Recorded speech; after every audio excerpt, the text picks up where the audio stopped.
नमस्कार साथियों, मैं मनीष भारती संस्कृति पीसीएस प्लेटफॉर्म पर आप सभी का स्वागत करता हूं। साथियों, आज एक बेहद दिलचस्प मुद्दे पर हम लोग चर्चा करने वाले हैं। जैसे कि हम जानते हैं, हमारे देश में एक राज्य है जिसका नाम है बिहार।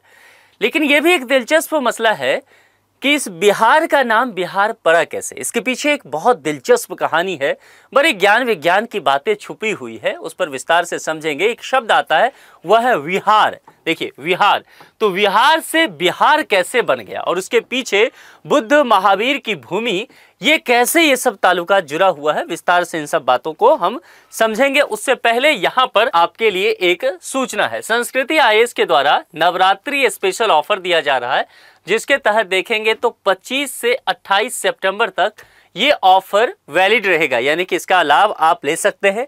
विभिन्न कोर्सेज पर मोर देन 70 to 80% तक का ऑफ आपको देखने को मिलेगा, खास करके ऑनलाइन में।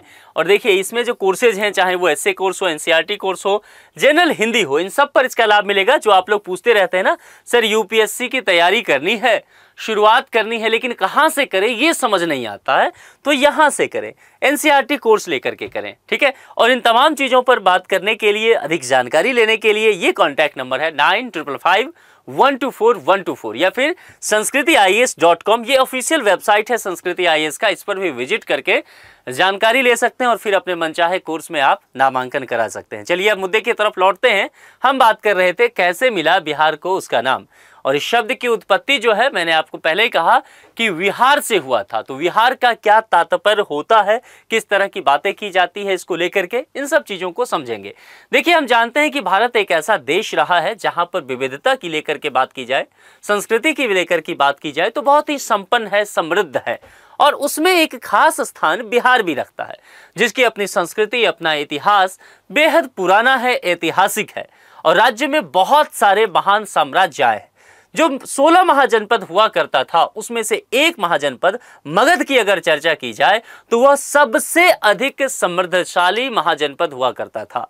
सम्राट अशोक, चाहे वो हम चंद्रगुप्त मौर्य की चर्चा करें, चाहे हम जो है चाणक्य की चर्चा करें, ये धरती जो है ज्ञान विज्ञान की धरती रही है। शिक्षा, अध्यात्म, संस्कृति का केंद्र माना जाता है बिहार को। अब यहाँ पर ये समझते हैं कि जिस राज्य को प्राप्त करने के लिए, जिस राज्य के नाम को लेकर के इतनी सारी बातें हों, उसमें क्या भाषाई इतिहास जुड़ा हुआ है, इसको यहाँ पर समझने की कोशिश करते हैं। देखिए, विहार से बिहार तक का सफर तय कैसे हुआ। सबसे पहले शब्द पर ध्यान दीजिए, इस विहार शब्द पे। विहार शब्द की चर्चा दो जगह देखने को मिलता है। अब ये दो जगह कहाँ है? दो अलग अलग भाषा के व्याकरण में, एक संस्कृत में और दूसरा पाली भाषा में। ये दोनों जगह विहार शब्द पाया गया है। इसका मतलब क्या होता है? देखिए, इसका मतलब है दोनों ही जगह निवास स्थान। और अगर पाली भाषा के आधार पर देखा जाए तो इसका मतलब है मठ। मठ का भी लगभग मतलब वही है, निवास स्थान। कुल मिलाकर के अगर देखा जाए, बौद्ध काल में जब सम्राट अशोक और अन्य शासकों ने इस क्षेत्र में बौद्ध धर्म का संरक्षण दिया, बौद्ध धर्म को आगे बढ़ाया, तब बड़ी संख्या में बौद्ध विहार, मठ और शिक्षण केंद्र इस जगह पर स्थापित किए गए। चाहे आप नालंदा की बात करेंगे, चाहे आप विक्रमशिला की बात करेंगे, उदंतपुरी जैसे महाविहार न केवल भारत बल्कि पूरे एशिया और पूरे दुनिया में ज्ञान और अध्यात्म का प्रसार करने का केंद्र बना। कई विदेशी यात्री यहाँ पर आए, चाहे उन विदेशी यात्रियों में सबसे प्रसिद्ध जो हेनसांग या फिर इत्संग, ये भी जब अपनी यात्रा वृत्तांत लिखते हैं, उस यात्रा वृत्तांत में इन्होंने विहारों के विषय में बताया है। और ये बताया है कि कैसे यहाँ पर शिक्षा के केंद्र हुआ करते हैं और किन कारणों से इस भूमि को विहारों की भूमि कही जाने लगी। धीरे धीरे जो है विहारों की भूमि बोलचाल में विहार शब्द जो है वह बिहार में तब्दील हो गया, यह विहार से बिहार में बदल गया। यानी कि विहार का कह सकते हैं अपभ्रंश हो गया बिहार, और आगे चल करके यही नाम जो है प्रयोग में आने लग गया। तो कुल मिलाकर के विहार और बिहार का मतलब क्या होता है संस्कृत और पाली में? निवास स्थान या फिर मठ, जहाँ पर लोग रहते हों, या फिर खास करके बौद्ध धर्म के लोग जो हैं, बौद्ध भिक्षु, वहाँ पर रहने के लिए जाने जाते हैं। ये शब्द था और इसी से नाम बदलता चला गया। नाम केवल एक शब्द नहीं बल्कि इतिहास और संस्कृति का आईना होता है। निश्चित तौर पर हम ये सब कह सकते हैं, बिहार का नाम उसकी महान परंपरा और शिक्षा केंद्रित पहचान को दर्शाता है। ये वो भूमि है जहाँ से भगवान बुद्ध ने ज्ञान प्राप्त किया और बौद्ध धर्म की नींव भी बिहार से ही रखा गया।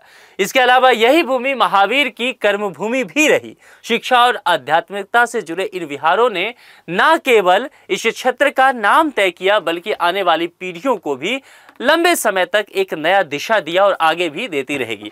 अब यहाँ पर देखिए, आज भले ही समय बदल चुका हो लेकिन बिहार नाम अपने भीतर हजारों साल की गौरवशाली परंपरा को निश्चित तौर पर समेटी हुई है और ये हमें याद दिलाता है कि यह भूमि जो है ज्ञान, शिक्षा और धर्म का एक वैश्विक केंद्र रहा है। इसलिए जब भी हम बिहार कहते हैं तो इसके साथ केवल भौगोलिक पहचान की बात नहीं की जाती है बल्कि बिहार के साथ उसकी ऐतिहासिक और सांस्कृतिक गौरव भी जुड़ा हुआ होता है।